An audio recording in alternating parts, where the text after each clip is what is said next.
So hello everyone. तो स्वागत है लेक्चर नंबर 2 के अंदर। स्टार्ट करते हैं पहले क्वेश्चन से, जहाँ पे क्या रहा है, दो आइडेंटिकल रेजिस्टर्स हैं हमारे पास। ठीक है। और 24 ओम के हैं दोनों, और दोनों को कनेक्ट किया गया एक बैटरी से। बैटरी का वोल्टेज कितना है? 6 वोल्टेज है। और कैलकुलेट करना है हमें, क्या रेशियो कैलकुलेट करना है, किसका ratio? Of the power consumed. Power consumed का मतलब पहले हमें निकालना है पावर कितनी कंज्यूम की गई है। लेकिन उससे पहले क्या बोला गया है कि हमने दो कॉम्बिनेशन बनाए। पहला कॉम्बिनेशन है जिसके अंदर मिनिमम रेजिस्टेंस आना चाहिए, दूसरा जिसके अंदर मैक्सिमम आना चाहिए। देखो सिंपल है बिल्कुल। मिनिमम के लिए हमेशा पैरेलली रजिस्टर को कनेक्ट किया जाता है, और मैक्सिमम के लिए सीरीज में किया जाता है। और रजिस्टर कितना ओम के? 24 24 ओम के हैं। देखो सीरीज में सिंपल है, डायरेक्ट ऐड होता है। तो 24 24 कितना आ गया? 48 ओम आ गया। ठीक है। तो 48 ओम आपने निकाला, ये क्या है आपका? ये आपका मैक्सिमम है। ठीक है, ये आपने मैक्सिमम निकाल लिया। फिर आपको क्या करना है? मिनिमम भी निकालना है। तो गलती होगी यहाँ पे ए बी के ऊपर। ठीक है। तो बेसिकली हमने ये बी वाला पहले निकाल दिया, ए वाला बाद में निकाल रखा है। खैर कोई बात नहीं। मिनिमम के लिए पैरेलल निकालते हैं, यानी कि 1/24 प्लस 1/24 करेंगे तो इसको सॉल्व करने में कितना आएगा? 12 ओम आ जाएगा। इतनी बेसिक कैलकुलेशन आप लोग कर सकते हैं। उसका पावर कंज्यूम का फॉर्मूला, पावर का फॉर्मूला लगाएंगे V²/R। ठीक है। वी की वैल्यू आपको पता ही है कितनी है, 6 है। तो उसको पुट कर देंगे 6 का स्क्वायर अपॉन में ये जो टोटल रेजिस्टेंस आपने निकाला है यहाँ पे, किसके लिए? सीरीज के लिए 48। एक बार सीरीज के लिए सॉल्व कर लो, 0.75 वोल्ट आएगा। एक बार आप इसके लिए सॉल्व कर लो पैरेलल के लिए। ठीक है। तो आपका आ गया 3 वॉट। इसका रेशियो लेना है मिनिमम का मैक्सिमम के साथ। मिनिमम का कितना है? 3 वॉट है। मैक्सिमम कितना है? 0.75 है। तो 3 रेशियो 0.75 लेंगे। 0.75 को जब 4 से मल्टीप्लाई करते हैं तो 3 आता है, यानी कि 4:1 इसका फाइनल आंसर हो जाएगा। सिंपल क्वेश्चन है बिल्कुल। अगला क्वेश्चन पूछ रहा है कि जो डेंजर जो सिग्नल्स होते हैं, खतरे के जो निशान होते हैं एयरपोर्ट्स के ऊपर या टॉल बिल्डिंग्स के ऊपर जो लगे रहते हैं बिल्कुल उनके टॉप पे, तो हमेशा रेड कलर के क्यों होते हैं? दूसरे पार्ट में कह रहे हैं हमारा जो स्काई आसमान, वो डार्क कलर का क्यों दिखाई देता है पैसेंजर्स को? उन पैसेंजर्स को जो कि बहुत ही ऊंचे एल्टीट्यूड पे उड़ रहे होते हैं, प्लेन्स के अंदर होते हैं। ठीक है। जैसे हम लोगों को नीला दिखता है नीचे से, लेकिन उन लोगों को डार्क दिखता है। और तीसरा क्वेश्चन पूछ रखा है, एक path of beam of light है, मतलब एक लाइट जा रही है तो उसका जो पाथ है हमें, बीम जैसे एक लाइट जा रही है उसका पाथ दिख रहा है हमें। तो पाथ जो कैसा होता है? विजिबल होता है। किसमें विजिबल होता है? एक कोलिडर सॉल्यूशन के अंदर। तो ऐसा क्यों होता है? इनकी रीजंस बताने हैं। ठीक है। रीजन वाला क्वेश्चन हमें जरूर देखने को मिलता है बोर्ड्स के अंदर। तो देखो पहला क्वेश्चन है, उसका आंसर करते हैं। रेड कलर ही क्यों? क्योंकि रेड कलर की लॉन्गेस्ट वेवलेंथ होती है। लॉन्गेस्ट वेवलेंथ का मतलब है बहुत दूर तक ट्रैवल कर सकती है, ज्यादा डिस्टेंस तक ट्रैवल कर सकती है। मतलब ठीक है, तो ज़्यादा डिस्टेंस तक ट्रैवल करेगी, इसका मतलब है कि मैक्सिमम डिस्टेंस है तो हम बहुत दूर से भी देख सकते हैं इसको। और दूसरी इंपॉर्टेंट बात कि लीस्ट स्कैटर होती है। लीस्ट स्कैटर का मतलब है कि जितने भी डस्ट के पार्टिकल्स है, फॉग के पार्टिकल्स है, वो इस रेड कलर को जो है मतलब डिस्टॉर्ट नहीं करेंगे, हमको क्लियरली दिखाई दे रहे होंगे। उसके अलावा और बस ठीक है, इतना ही है। तो डेंजर सिग्नल्स को हम रेड कलर का बनाते हैं जिससे कि बहुत दूर से विजिबल हो सके। ठीक है। अगला बी वाला, जिसमें क्या है कि बहुत ऊंचे एल्टीट्यूड पे, जब बहुत ज़्यादा हाइट पे होते हैं हम लोग, तो वहाँ पे एयर की डेंसिटी बहुत ज़्यादा कम होती है। अब एयर की डेंसिटी बहुत ज़्यादा कम है, इसका मतलब बहुत कम एयर के मॉलिक्यूल्स हैं, यानी कि स्कैटरिंग ऑफ सनलाइट हो नहीं पाएगी। देखो ब्लू हमें क्यों दिखता है? ब्लू हमें इसलिए दिखता है क्योंकि सनलाइट जो आती है वो स्कैटर हो जाती है। क्या हो जाती है? स्कैटर होती है। किसके वजह से? एयर मॉलिक्यूल्स की वजह से। लेकिन क्योंकि ऊपर डेंसिटी बहुत कम है, एयर बहुत कम है, इसलिए वहाँ पे स्कैटरिंग होगी ही नहीं। वहाँ पे स्कैटरिंग होगी नहीं, इस वजह से उनको जो ये ब्लू कलर का नहीं दिखता है, उनको डार्क या फिर ब्लैक कलर का दिखाई दे रहा होता है पैसेंजर्स को। थर्ड का है कि कॉरिडोर पार्टिकल जो होते हैं बहुत ही लार्ज होते हैं। अब वो इतने लार्ज होते हैं कि वो लाइट को भी स्कैटर कर सकते हैं। तो जब वो उसको स्कैटर करते हैं, ठीक है, तो इससे क्या होता है कि आपका पाथ ऑफ जो बीम है वो विजिबल हो जाता है। और इस ये जो पूरा इफेक्ट हो रहा है इसे हम टिंडल इफेक्ट के नाम से जानते हैं, जो कि आपने पढ़ रखा होगा 9th के अंदर भी। एक एमसीक्यू क्वेश्चन यहाँ पे बेसिक सा, जिसमें कह रहा है कि एक मेटल और एक नॉन मेटल आपको बताना है जो कि लिक्विड स्टेट में एग्जिस्ट करता है रूम टेम्परेचर पे। तो मेटल देखो हम सबको पता है कौन सा है, मरकरी। तो बी सी में से होना चाहिए, तो सी हमारा यहाँ पे मरकरी दिख रहा है हमें। और अपना नॉन मेटल कौन सा हो जाएगा इसके अंदर? ब्रोमीन हो जाएगा। तो हमें याद रखना है, मेटल पूछे तो मरकरी, नॉन मेटल पूछे तो ब्रोमीन। ठीक है। ये हमारे लिक्विड स्टेट में पाए जाते हैं रूम टेम्परेचर पे। अगला क्वेश्चन है कि कौन से ऐसे ऑर्गेनिजम्स होते हैं जिनके कि 3 चैम्बर वाले हर्ट होते हैं? और 3 चैम्बर वाले हर्ट होते ही क्यों इनके? जैसे हमें पता है हमारे 4 चैम्बर होते हैं हर्ट के, तो कुछ ऐसे ऑर्गेनिज्म होते हैं जिनके 3 होते हैं, लेकिन 3 ही क्यों होते हैं? तो देखो जैसे हमारे कुछ एम्फीबियंस होते हैं, जैसे कि फ्रॉग्स हो गए।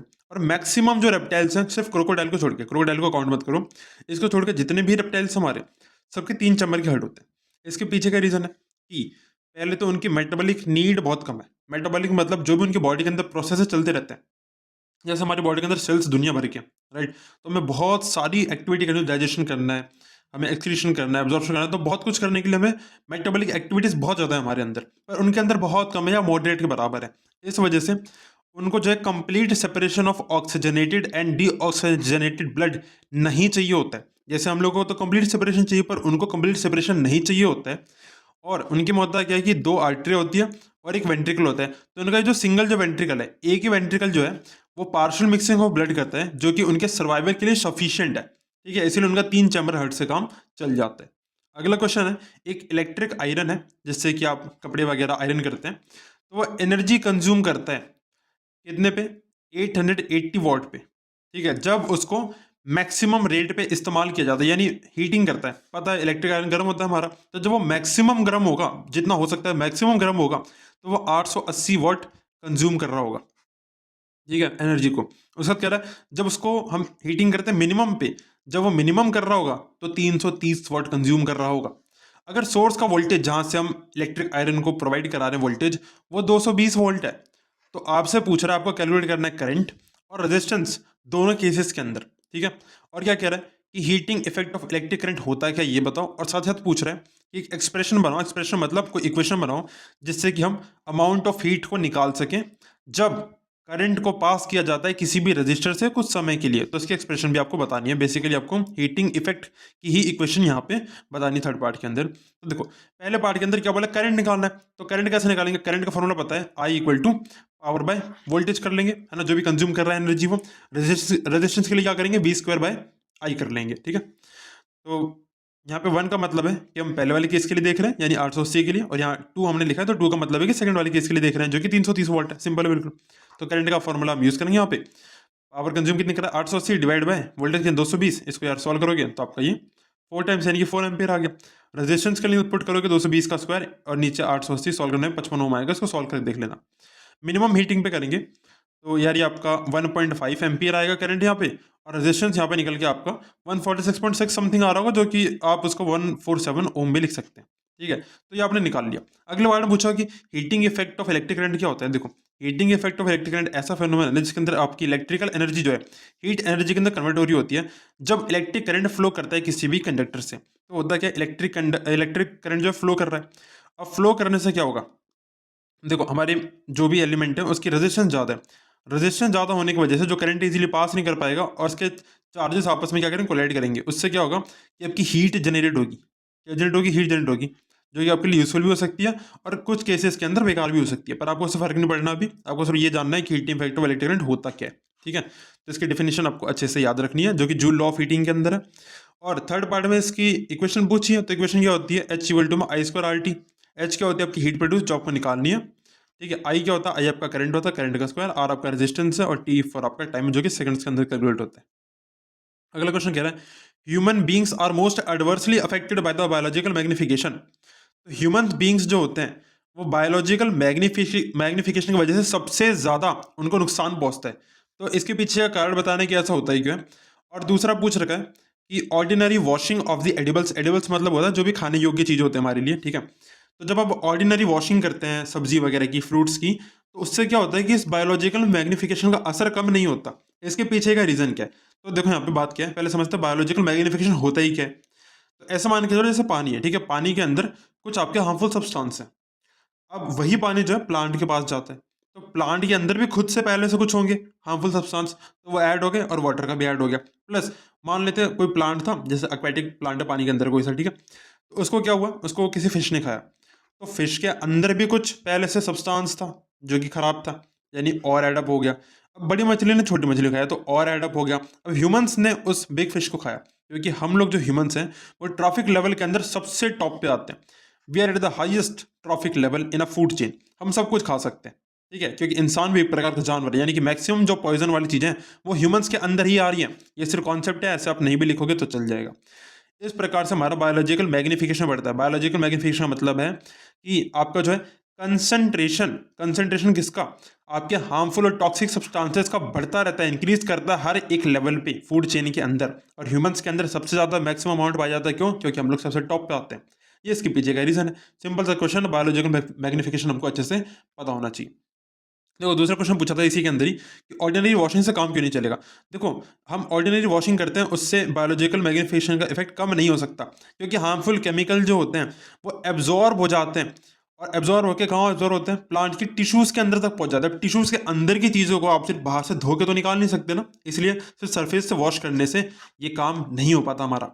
अगला क्वेश्चन पूछ रहा है जिसके अंदर इलेक्ट्रॉन डॉट स्ट्रक्चर बनाना है किसका, साइक्लोहेक्सेन का। तो साइक्लोहेक्सेन क्या होता है, C6H12 होता है, और इसका स्ट्रक्चर आप बहुत सिंपली बना सकते हैं, एक एक आपको इलेक्ट्रॉन की शेयरिंग दिखानी है हाइड्रोजन के साथ, तो बस काम हो गया आपका। और साइक्लो बोला है तो साइक्लो एक साइकिल की फॉर्म में दिखेगा, आपको इतना पता होना चाहिए, तो इस प्रकार से डायग्राम आपका इसका बनना चाहिए।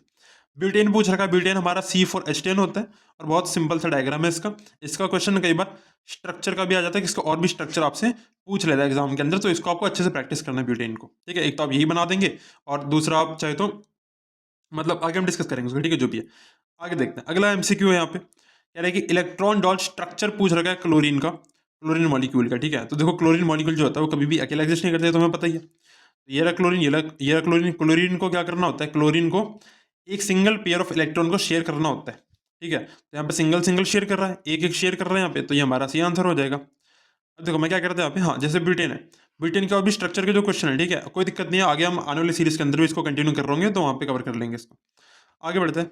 इस क्वेश्चन में क्या कह रहे हैं कि आपको इलेक्ट्रिक करंट निकालना है, जो कि रेजिस्टर्स आपको बता रखे यहाँ पे अरेंज कर रखे हैं ए बी सी के अंदर, यानी ए आपका इतना से लेके इतना पोर्शन है, बी आपका इतने से लेके इतना पोर्शन है, सी आपका इतने से लेके इतना पोर्शन है, ठीक है। तो यहाँ पे क्या करके रजिस्टर लगा रखे, तो आपको निकालना क्या है, पहले में निकालना इक्विवेलेंट रेजिस्टेंस ऑफ आर्म ए। तो आर्म ए को ध्यान से देखो, यहाँ पे आर्म ए ये आपका ये दिख रहा है, तो 5 15 20 लाइन में लगे हुए सीरीज में, इनको एड अप कर देंगे तो कितना आ जाएगा, 40 ओम, पहले का आंसर आ गया।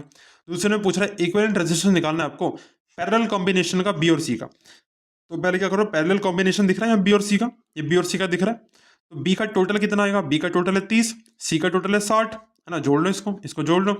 अब इनका पैरेलल निकाल लो, यानी कि 1/30 प्लस 1/60 कर लो, इसको यार सॉल्व कर लोगे, इसको सॉल्व करने पे आपका 20 ओम आ जाएगा, ठीक है। तो आपने क्या किया, इक्वल रेजिस्टेंस में निकाल लिया इस पैरेलल कॉम्बिनेशन का। उसके बाद थर्ड में पूछ रहा है कि आपको करंट फ्लो बताना है एमीटर से कितना आ रहा है, यहाँ पे ध्यान समझना इस बात को। तो ये अपना एमीटर कहाँ लगा, ये लगा एमीटर, ठीक है।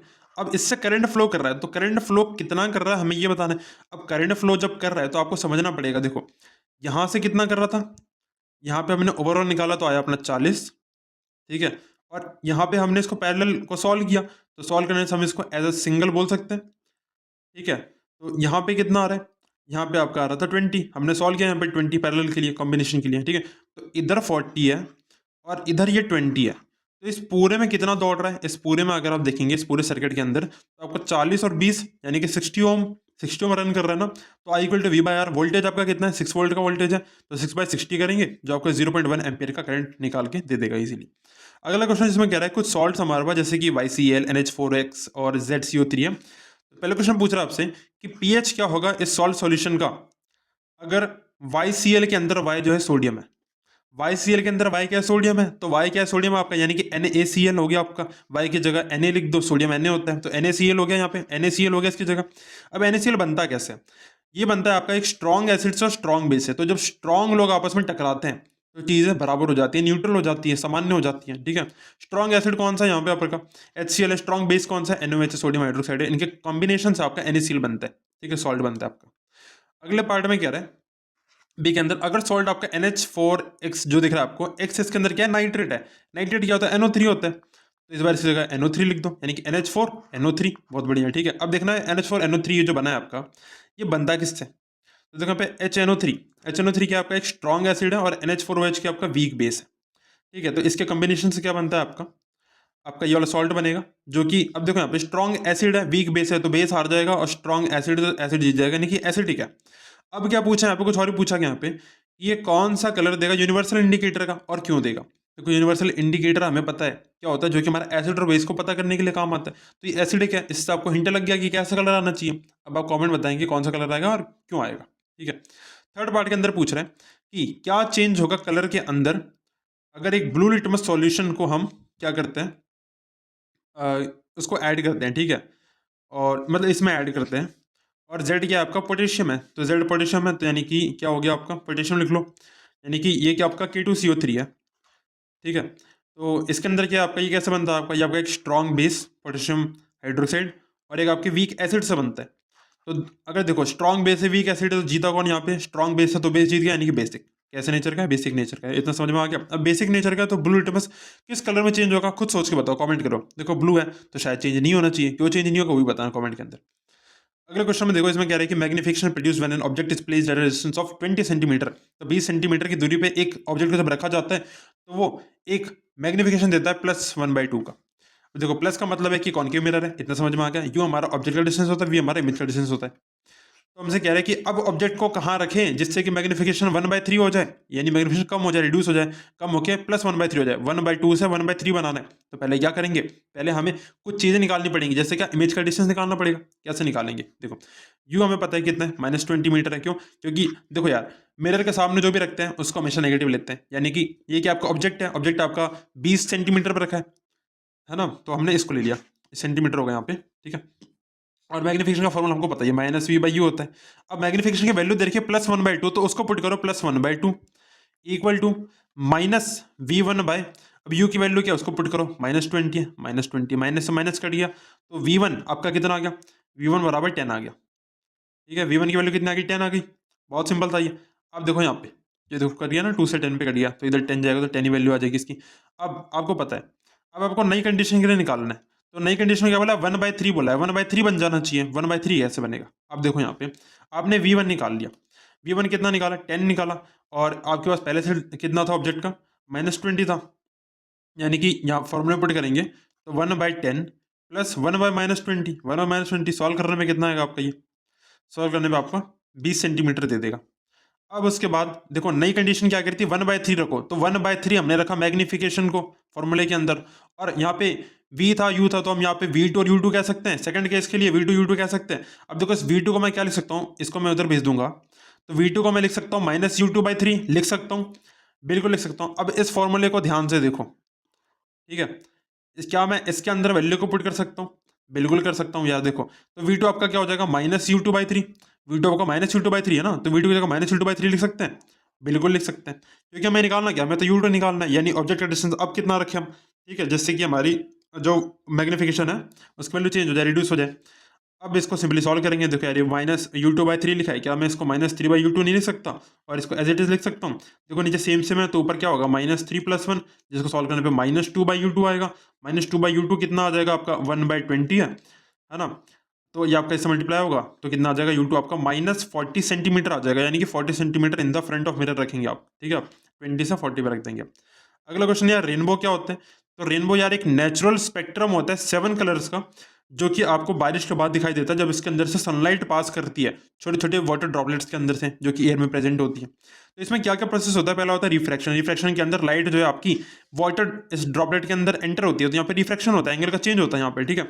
उसके बाद होता है डिस्पर्सन। डिस्पर्सन के अंदर जो आपकी लाइट है वो 7 कलर्स के अंदर डिस्ट्रीब्यूट हो जाती है, जो 7 कलर्स होते हैं रेनबो के। उसके अलावा फिर होता है इंटरनल रिफ्लेक्शन, यानी अंदर ही वो लाइट हमारी रिफ्लेक्ट करती है, इंटरनल रिफ्लेक्शन होता है, यहाँ पे देख सकते हैं। तो इंटरनल रिफ्लेक्शन हो रहा है जिससे कि लाइट जो रिफ्लेक्ट करती है ड्रॉप के अंदर ही, और फिर रिफ्रैक्शन होता है क्योंकि जब लाइट से दोबारा बाहर निकलेगी तो दोबारा एक एंगल के साथ जो है बाहर की तरफ निकलेगी, तो रिफ्रैक्शन होगा और लाइट बाहर आएगी और हमारी आंखों तक पहुंचेगी। हमें इसका डायग्राम अच्छे से याद होना चाहिए। डायग्राम के अंदर सबसे इंपॉर्टेंट है कि आपको डायरेक्शन बनानी नहीं चाहिए, जैसे जो भी आप लाइन डालेंगे उसकी डायरेक्शन बताएंगे, इस तरफ जा रहा है या इस तरफ जा रहा है, ये डायरेक्शन दिखाना बहुत जरूरी है, इसके आधे नंबर कट जाते हैं, ठीक है। तो डायग्राम बनाना है, और डायग्राम जरूर नहीं है कि बहुत अच्छा बनाए, लेकिन हाँ एरोस का ध्यान जरूर रखें, एरोस के मार्क्स मिलते हैं, ना कि बहुत सुंदर डायग्राम के, ठीक है। तो प्रॉपर आप इसी डायग्राम को एज इट इज बना सकते हैं, इसको अच्छे से याद कर लें, कोई बुराई नहीं इसके अंदर, ठीक है। याद रखना वॉलेट ऊपर रेड नीचे, ठीक है। आपको ये पता होना चाहिए कि जो रेड आपका वो सबसे कम स्कैटर होता है, वॉलेट सबसे ज़्यादा स्कैटर होता है, ठीक है। तो ये हमारे चैनल का यहाँ पे QR कोड है। Thank you for watching this video, have a good day, keep studying, bye bye.